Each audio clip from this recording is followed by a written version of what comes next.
conservation and the responsible development of natural resources.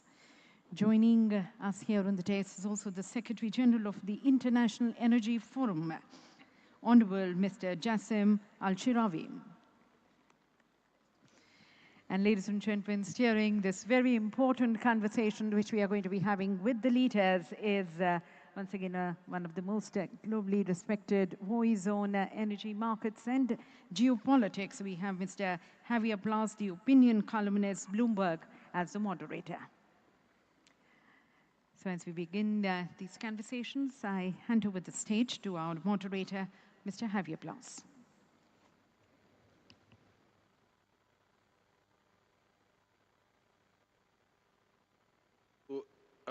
Thank you so much, and welcome everyone to India Energy Week. It's my great honor to be moderating this panel. Mr. Puri, I do congratulate you for this facility. I believe that your country built this conference center in 13 months, and that's certainly impressive. So well done, and thank you also for organizing the weather.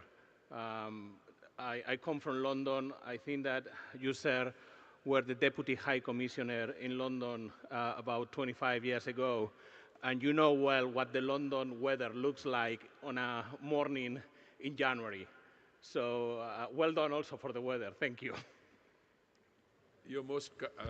Thank you, Mr. Moderator. Thank you for moderating this session. Thank you for your very kind comments on this new facility. Yes,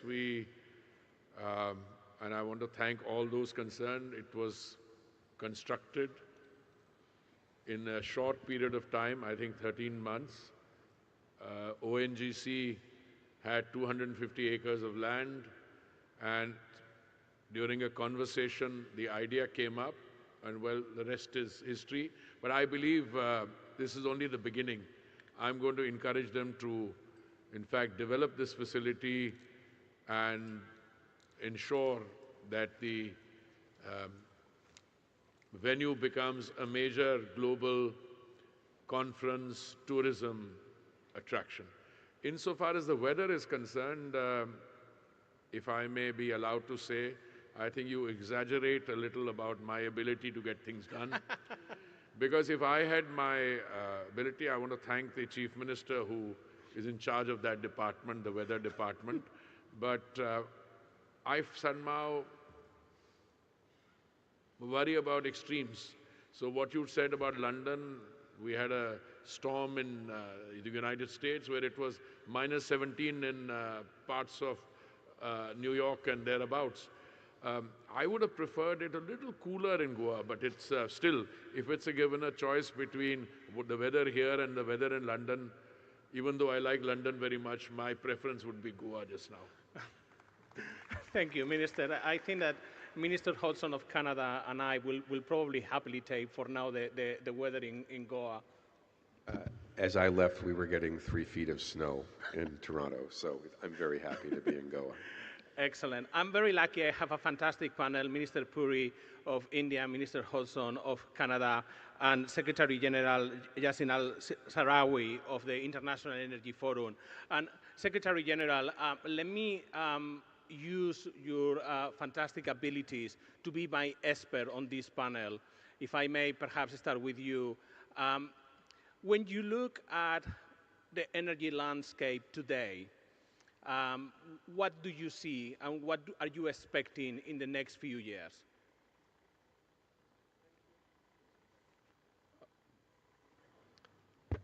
Thank you, Javier. It's such a pleasure to be here in Goa for the India Energy Week. I'm so pleased to be also an honor to be in this panel with the Honorable Hardeep Singh Puri and the Honorable His Excellency Tim Hodgson of Canada. And I thank the organizers for inviting us for this important forum. Also, India and Canada are very important members of the International Energy Forum, the IEF, and I take this opportunity to thank them for their support and for their positive engagement with the IEF. As far as the talking about the trends and the themes, I think the previous speakers, particularly his Honorable Prime Minister of India and Honorable Minister Hardeep Singh Puri and His Excellency Dr. Sultan Al-Jaber have really put nice words to set the scene. But if I would like to add my perspectives, let me first just introduce by talking about the energy trilemma, which is the energy security, energy affordability and equity, and sustainability. Decision makers have to kind of set priorities while taking account of the constraints and the development needs and their aspirations. At the moment, the pillar of energy security is taking more attention and becoming on the top of the agenda. But national needs generally dictate for each country what of these pillars would need to be attended to at different times. But there is no one global model for deciding between these factors. The trends that I will see first, let's talk about the demand, and this was also mentioned in the previous speeches. The world demand for energy is increasing, driven by population growth, urbanization, industrial development, digitalization, AI, and also rising standard of living. Energy is the engine for economic development and progress and social progress as well. So the world would need all forms of energies, and we need to ensure that we have all sources of energies, all sources of technologies and innovative technologies in order to deliver energy to meet the needs of the world, and also do it efficiently and while reducing the impact on the environment and meeting the climate challenges. When we talk about the second theme, we'll talk about the energy mix. The energy systems are evolving rapidly, but oil and gas will remain fundamental and critical to industries, and it is driven by, again, industrial development. It's used in many sectors like transport, industry, even when we talked about air conditioning, as mentioned by Dr. Sultan Jaber, and for heating. But it is also very importantly used as feedstock for petrochemicals, which are used in for products in every everyday life and modern requirements. But also when we produce and consume oil and gas, we have to ensure that we reduce its impact on the environment and also reduce emission and manage decarbonization. The next theme, I think, we'll talk about electrification. Electrification is on the rise, and it's driven by industrial requirements, mobility, EV cars, digitalization, and air conditioning.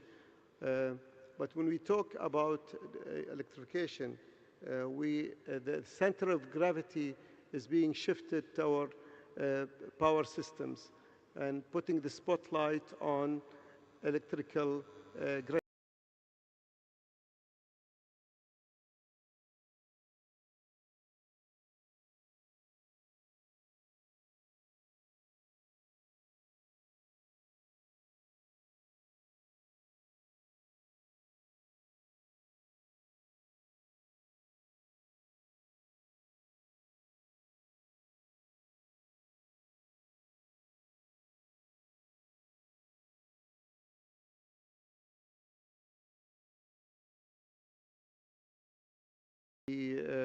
investment decisions, sources of technology and options of technologies, and also the trade patterns. Renewables, solar and wind, are on the rise and they are being scaled up, but they also face issues like permitting, land access, infrastructure, grids, capacity, and most importantly also backup systems to meet and to ensure that we deliver, and meet the demands and the transition requirements. Critical minerals are also becoming strategic dimension, and they are being important for energy security because of concentrated supply chains, competition, and also long lead time. So they're coming up on the forefront of energy security. And the last item is fragmentation and polarization. The energy systems are becoming more complex, and they are shaped by geopolitics, competition, supply chain issues, and the global energy system is already complex. And by adding elements of fragmentation and polarization, it's making it more risky and adding elements of uncertainty, and also adding a lot of cost for delivery of energy system. So change and complexity are constant, but with dialogue, I think we can navigate through these challenges. And the IEF is the global home of dialogue between consumers and producers of energy, and I welcome everybody to be joining the IEF and our dialogue and our journey to navigate through these challenges. When I was listening the comments of the Secretary General, Minister Hodgson, I was hearing a lot of themes that sound to me as Canada. Oil and gas supply, renewable energy like hydropower, commitment to climate change, critical minerals where your country is a big producer. When you look at that world that he was describing, what do you see the role of Canada? Thank you for the question. I'll just start by saying, Namaste, thank you, Your Excellency, for inviting me here.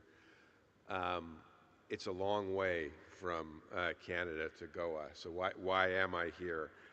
I'm here because, as we've heard, energy security is really rising to the forefront of how we move forward globally right now. And it's important to both Canada and India, and we'll have a number of conversations, myself and my colleagues in the Indian government.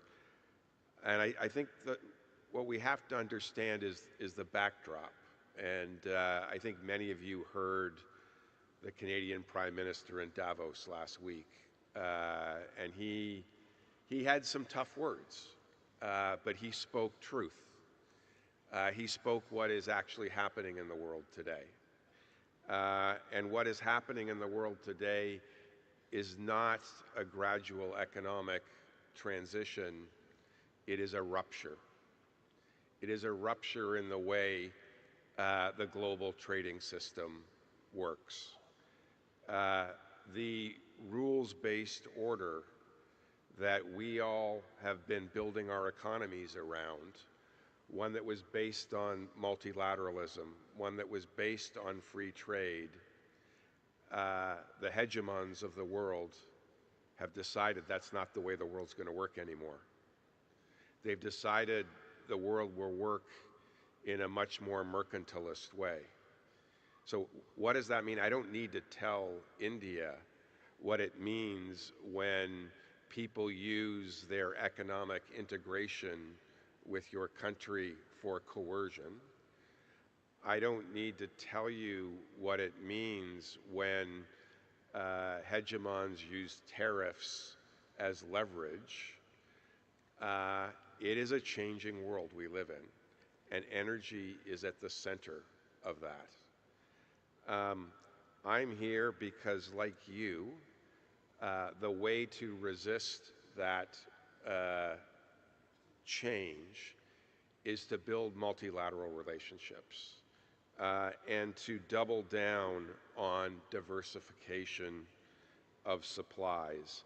What you just did with the EU signing the mother of all deals was a perfect example of how to say, no, we're not going to live in a world where might makes right. We're not going to live in a world where the strongest put tariffs on everyone else. We're going to live in a world where we believe in free trade, where we believe in trusted relationships.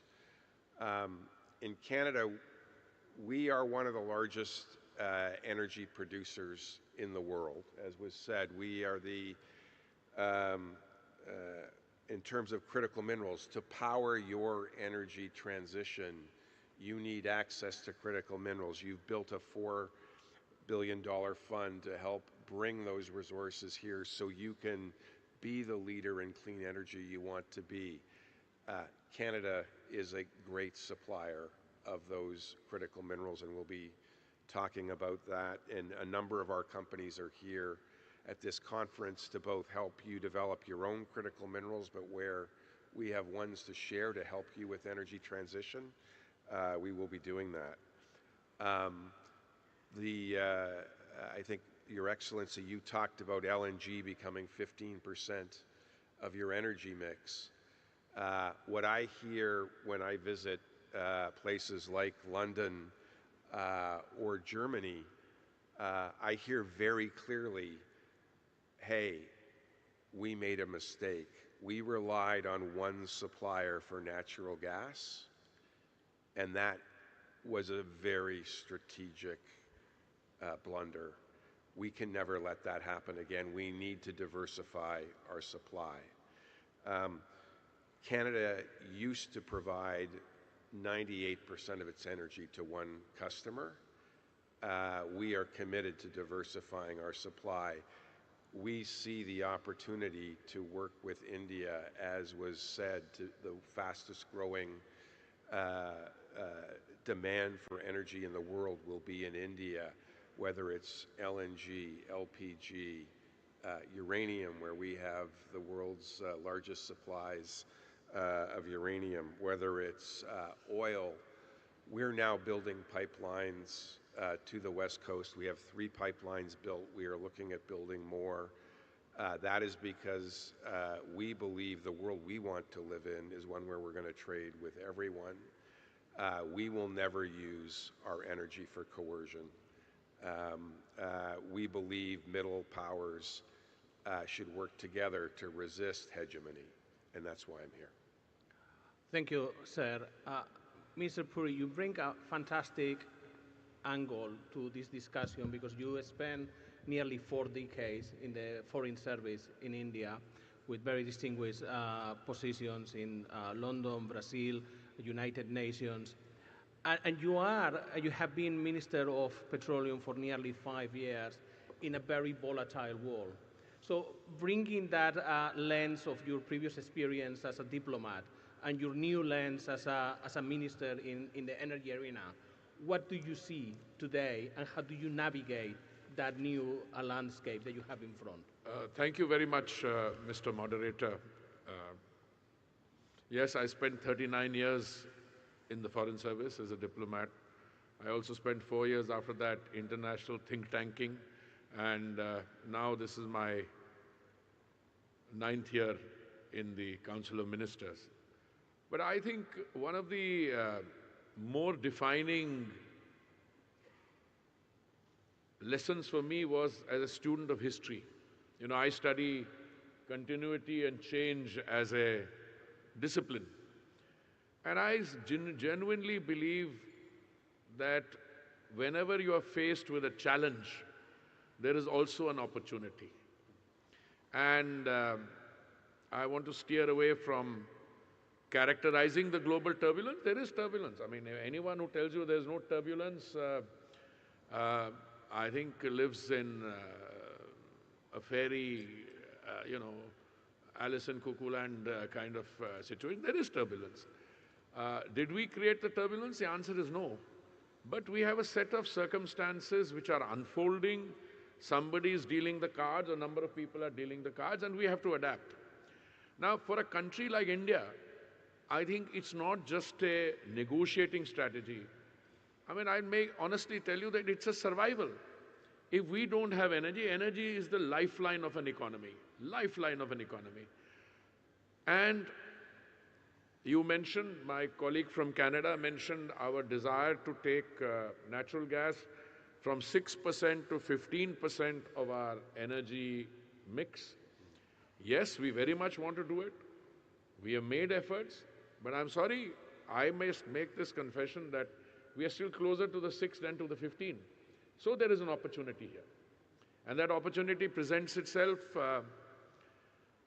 in a number of ways. And I think that's why gatherings like this have a very important role to play. Many of my friends in the media, I used to also write columns, and I also think in my spare time and retirement I'll become a journalist again. Sometimes I'm not referring to you, I'm referring to the other guys. They refuse to see the extent to which we have been able to navigate. If we today have reached a situation where, in spite of all the turbulence, we have no shortage of energy supplies in the world. I think we are very clear. You may have problems with supply chains. You have more and more energy coming onto the global market. On that, there's no doubt. And we have to avoid making the mistakes which romantic academics do. You know, love for the private sector. I love the private sector. I started my life in the private sector. But there's something, state also has to step in to do the responsibility. I'll give you one example to illustrate what I'm saying, if you permit. Sometime in the year 1976 or so, there was a bright economist, I think in Shell, who made a prediction that oil, you know that, you're smiling already, oil will be done by the year 2000. Now, a lot of people who write columns and pink papers, etc., they come, oh, this has happened, that has happened, etc., and they actually made investment decisions based on that prediction. My view as somebody I like to think that I am more grounded, anybody gives you a prescription, test it out. Test it out. A few months ago, not few months ago, a little more than a few months ago, if anybody was saying that you would have the privilege of hosting 3 Canadian ministers in a short period of time, I wouldn't have believed him. Because our discourse was on something completely, again, I don't want to get into it. There was something, wherever I've served in New York, in Brasilia, and Geneva, some of my closest friends were the Canadians. We could relate to them. We could talk about it. Today, we put that side behind us, and we are now talking about, I had your trade minister, one of your ministers, Mr. Sandhu, the Premier of British Columbia, and you, and I'm looking forward to bilateral discussion. I want to just say 2 things to take this discussion, and thank you, we have a very eminent moderator who knows the sector. Today, I believe, amidst all the turbulence, amidst all the challenges, there's a great opportunity. Yes. Because we have shed the romantic notions of the world's calm status quo. It isn't. And there are several people who are have the capacity to cause those. I don't think I have the capacity because I need to look after my domestic consumption and domestic availability. But we have also learned that we will navigate through this. And we will navigate to make the world, in terms of the energy component of economic growth, much more resilient, predictable, which will come through adaptation. And I think that is something taking place. Today, I believe that the transition which is taking place, and Sultan Jaber, our colleague from UAE, mentioned the technology aspect of that, how newer technologies are coming in. One of you mentioned, I think, in the morning that you will have God knows how many billion new air conditioners coming up, what means one air conditioner being installed every second, and we were discussing some of the predictions you had made when we were in the assembly room. So the world is undergoing fascinating change. The global energy scenario is changing, but I feel very confident when I meet colleagues and participate in events like this that we will not only navigate, we will take it to a very positive outcome. Minister, one way that you have navigated this landscape has been how you have diversified your sources of energy, and particularly thinking about oil. It's very different to what used to be even 5 years ago. When you look at the future, do you see kind of a comeback to business as usual, or what you used to do 5 years ago? What is your strategy of sourcing oil? No, first of all, when you talk about our situation, it is characterized by growing demand. I think that has come out in all the presentations. When I was associated with this portfolio 5 years ago nearly, our daily consumption was 5 million barrels a day. Today, it is more than 5.6 million barrels a day. And if you look at the period ahead, by 2030, it will be very much more. Okay, now, we used to import from 27 sources. Today, we are buying cargoes from 41 destinations. There was a time when our total imports of 5 million barrels a day was roughly divided between 800,000 barrels from 3 or 4 suppliers and the rest being taken up. There were some sources which were not even showing up on our statistic. They became big. Now the global's changing, all right? The good news is there is more and more and more energy coming on the global market. So I am a firm believer, and people didn't believe this a few years ago when I used to tell them, that if there is a question in your mind that you are sitting on a lot of energy, should you release it in bits and pieces? A producers grouping will want to do that. They will say, we will, I'm not saying, there were 102 million barrels. I'm not criticizing anybody. 102 million barrels was the production. It was scaled back by 5 million barrels, etc. Then other sources coming in. How much of that is affecting the price? Now, more and more energy is coming on the market. The United States is a very major producer. I think 13 million barrels a day they are producing. Canada is an increasing thing, and you've got pipelines, you've got gasification. We have one of our companies, IOCL, has a major investment there. If you set up these new 6 gasification plants, we'd be able to extract bring that gas in here. Brazil, a country I'm familiar with, they used to produce 3 million barrels a day. They're producing another 140,000. Let's look at Guyana. Oh my God. It's huge, and it will be bigger when it comes. So I think more energy is coming on the market, and if we get the rest of the negotiation right, it'll be better. It's not a producers versus consumers. Countries like India are producers and consumers and exporters. I think a stable global energy market is in everyone's interest. Minister Hodgson, on that front, you are a growing oil producer. You just built, or your country just built a new pipeline to the West Coast. What role do you see of Canada supplying, particularly from that West Coast, into the growing and rapidly growing markets in Asia? Yes, so we've gone from producing about 1 million barrels a day 15 years ago to 5 million barrels today, about the amount that you use. We have the 4th largest reserves in the world. To put it into perspective, I think the U.S. has about 8 years worth of proven and probable reserves. Canada has 100 years of proven and probable reserves. We will develop that. We are in the process of expanding our pipelines today. India has just started taking its first cargoes in several of its refineries.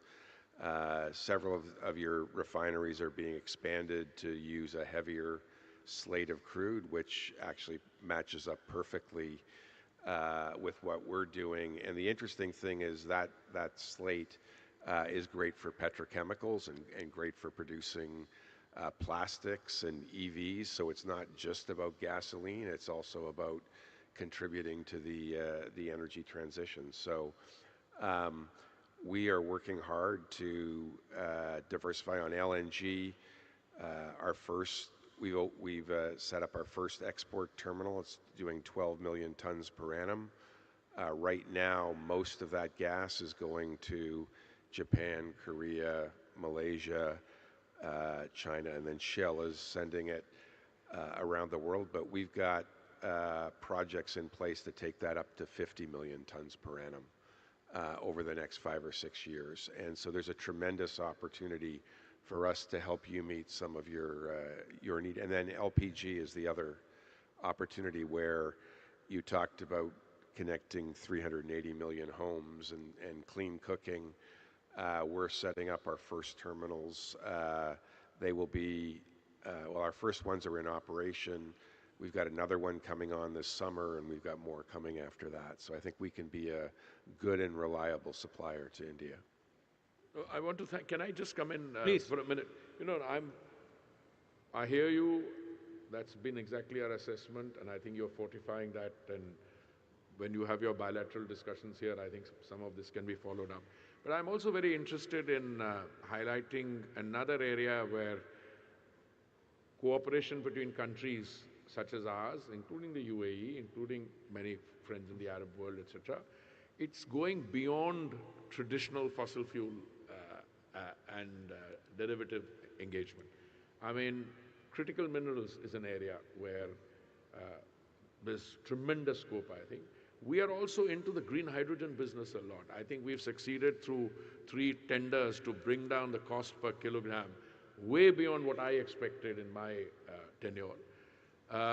So green hydrogen is an area we've developed. Small modular reactors, the nuclear ones, but I don't think you're going to get net zero if we don't go into that route, etc. And all these areas, I believe, there's enough scope for cooperation, and that's what makes a platform like this, which is not just you know, energy in the traditional. I mean, you have fossil fuel, you have renewables, and you have the SMRs, you have green hydrogen. In fact, we have got some of these on display also. We're building the first 4 SMRs right now outside of Toronto. That's creating a system for those types of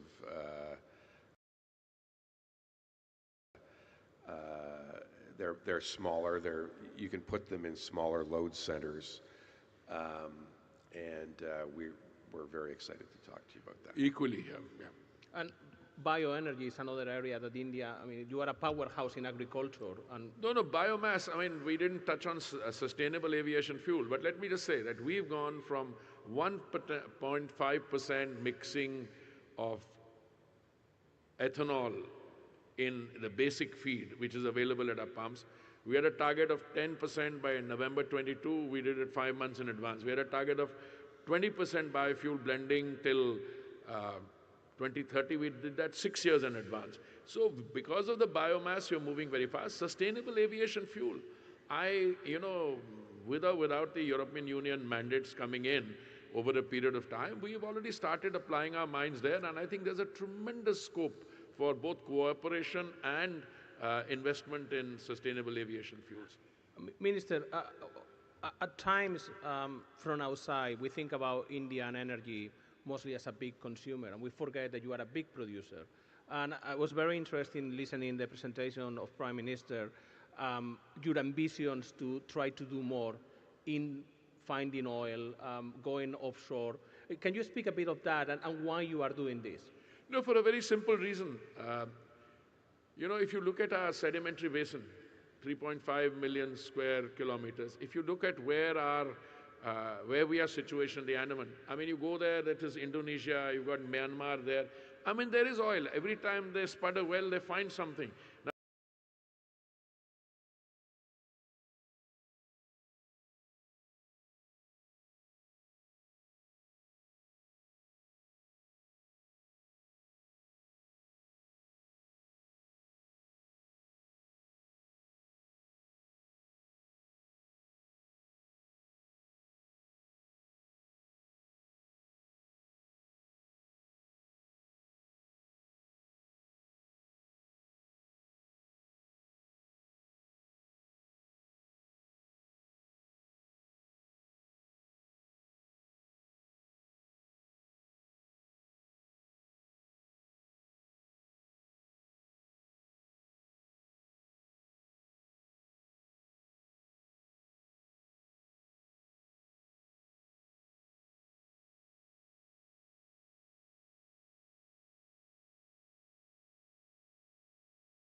make a mistake, the democratic process will throw that back at us and show us the mirror and say, but if we have been able to navigate and reach this point, there's something we must have been doing right.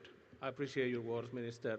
We have only 3-4 minutes left, but I want to touch upon an area that you both have mentioned, and it's critical minerals. And if I can briefly bring this, one looks at critical minerals, it's just almost like driving at night blindfolded in a road that you have never been, because we barely have any good data. So, Secretary General, what can we do to improve that data?